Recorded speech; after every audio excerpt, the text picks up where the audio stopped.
कभी एक ऐसी व्यवस्था के बारे में सोचा है जिसका वादा था कि वो बिचौलियों को खत्म करके सीधा किसान को जमीन का मालिक बना देगी? मतलब सरकार और किसान के बीच एक डायरेक्ट डील। सुनने में कितना अच्छा लगता है ना। यही था रैयतवाड़ी व्यवस्था का क्रांतिकारी आइडिया। लेकिन सवाल ये है कि क्या ये वादा हकीकत में बदला? आइए इसी की पड़ताल करते हैं। अब इस पूरी कहानी को समझने के लिए सबसे पहले इसके हीरो को समझना होगा, और वो हीरो था रैयत। इस शब्द का बहुत सीधा सा मतलब है काश्तकार या किसान, और यही वो इंसान था जिसकी पूरी दुनिया इस नई व्यवस्था के आने से बदलने वाली थी। तो इसी रैयत को ध्यान में रखकर अंग्रेजों ने एक नया सिस्टम पेश किया। ये भू राजस्व यानी लैंड रेवेन्यू वसूलने का एक ऐसा तरीका था जो कम से कम कागज पर तो पहले के सिस्टम से कहीं ज्यादा साफ सुथरा और इंसाफ वाला लगता था। आइडिया बहुत ही सिंपल और पावरफुल था। बीच में से जमींदार को हटा दो। देखिए, सालों से जमींदार ही सरकार और किसान के बीच की कड़ी हुआ करते थे, और ज्यादातर मामलों में वो किसानों का शोषण भी करते थे। तो रैयतवाड़ी ने कहा, इस बिचौलिए की जरूरत ही नहीं है, अब सौदा सीधा किसान और सरकार के बीच था। तो ये प्लान लाया कौन? इसके पीछे थे थॉमस मुनरो। इसे सबसे पहले 1820 में मद्रास प्रेसिडेंसी में लागू किया गया, और जब वहां ये ठीक ठाक चला तो इसे बॉम्बे, असम और बरार जैसी जगहों पर भी फैला दिया गया। लेकिन इसका मूल सिद्धांत हर जगह एक ही था, सरकार और किसान के बीच डायरेक्ट कनेक्शन। तो आइडिया तो बहुत अच्छा था, लेकिन इसे जमीन पर उतारा कैसे गया? मतलब असल में ये सिस्टम काम कैसे करता था? चलिए अब इसकी बारीकियों को समझते हैं। देखिए, अंग्रेजों ने इसे एक पूरी तरह से साइंटिफिक प्रोसेस बनाने की कोशिश की। सबसे पहले हर खेत को नापा गया, फिर मिट्टी की क्वालिटी के हिसाब से ये तय किया गया कि कौन सी जमीन कितनी उपजाऊ है।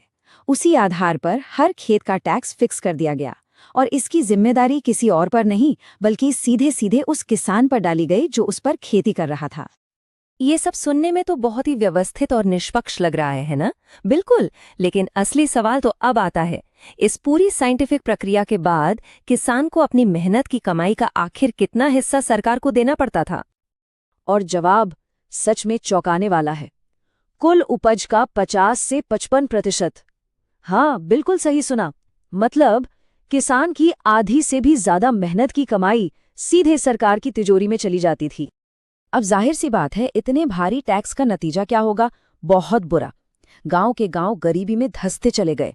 टैक्स वसूलने के तरीके बहुत क्रूर थे, और सबसे बड़ी बेरहमी तो ये थी कि चाहे अकाल पड़े या बाढ़ आए, सरकार को अपने हिस्से के टैक्स से मतलब था।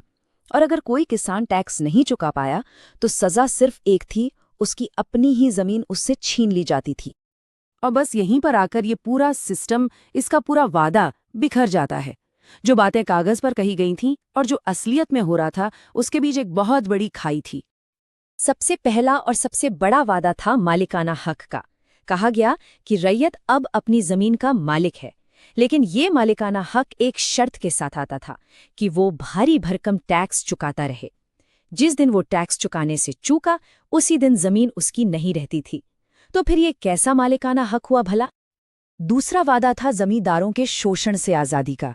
हाँ, जमींदार तो हट गए, लेकिन उनकी जगह ले ली सरकारी अधिकारियों ने, जिनके टैक्स वसूलने के तरीके अक्सर उतने ही सख्त होते थे।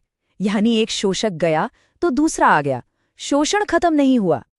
और एक और बड़ी दिक्कत थी, टैक्स भले ही 20 या 30 साल के लिए फिक्स होता था, लेकिन सरकार जब चाहे उसे बदल सकती थी। इस वजह से किसान के सिर पर हमेशा एक अनिश्चितता की तलवार लटकी रहती थी। वो कभी भी चैन से अपने भविष्य की प्लानिंग नहीं कर सकता था। तो आखिर में इस पूरी व्यवस्था का जब हिसाब लगाया गया तो इसकी असली विरासत क्या निकली? इसने किसानों को क्या दिया? नतीजा एक बहुत ही खतरनाक दुष्चक्र था। हुआ ये कि भारी टैक्स चुकाने के लिए किसान गांव के साहूकार से कर्ज लेता था। इससे साहूकार दिन ब दिन और ताकतवर होता गया, और जब किसान वो कर्ज नहीं चुका पाता तो उसे अपनी ही वो जमीन गंवानी पड़ती जिसका वो कागज पर मालिक हुआ करता था। तो कुल मिलाकर देखें तो इस सिस्टम ने किसानों को कर्ज के एक गहरे जाल में फंसा दिया, साहूकारों को एक नई शक्ति दे दी, और आखिर में बहुत से किसानों से उनकी जमीन ही छीन ली। यही इस व्यवस्था का सबसे बड़ा और सबसे दुखद प्रभाव था। तो आखिर में सवाल यही बचता है, रैयतवाड़ी व्यवस्था ने किसान को जमीन का मालिक तो बनाया, पर सिर्फ कागज पर। असलियत में उस मालिकाना हक का क्या मतलब, जब किसी के पास अपनी ही जमीन को बचाने की ताकत ना हो?